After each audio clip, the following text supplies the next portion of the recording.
Hello friends, welcome to my YouTube channel. ഇന്ന് നമ്മൾ ഒരു നീലയാമ്പൽ എങ്ങനെ ഈ ചട്ടിലേക്ക് വെക്കാമെന്നാണ് നോക്കുന്നത്. അതിനായി ആദ്യം ഇതിനടിയിൽ പേപ്പർ കൊടുക്കുക, കാരണം വേര് അതിൽ പിടിക്കാതിരിക്കാനാണ് പേപ്പർ ഇടുന്നത്. അതിനുശേഷം നമ്മൾ ചെളി എടുക്കുക ആവശ്യത്തിന്. അതിനുശേഷം നമ്മുടെ മിശ്രിതമായ മണ്ണും ചാണകപ്പൊടിയും എല്ലുപൊടിയും കൂടെ മിക്സ് ചെയ്യുക. നന്നായി മിക്സ് ചെയ്യണം. അത് ഇളകുന്ന രീതിയിൽ നല്ല മിക്സ് ചെയ്യുക. അതിനുശേഷം നമ്മൾ അതിലേക്ക് ഇട്ട് കൊടുക്കുക. അതിനുള്ളിലേക്ക് ചെളിയും ഏറ്റവും മുകളിൽ ഇട്ട് കൊടുക്കുക. പിന്നെ അതിലേക്ക് നീലയാമ്പൽ നമ്മൾ ഇറക്കി വെക്കുക. മണ്ണെല്ലാം മാറ്റി നടുഭാഗത്തേക്ക് നീലയാമ്പൽ നന്നായി നടുക.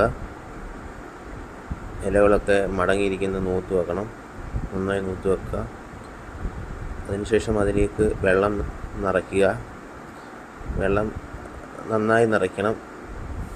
നല്ല ഒരു വെള്ളം നിറച്ചിട്ട്. Thank you for watching my video. Please like and subscribe my channel.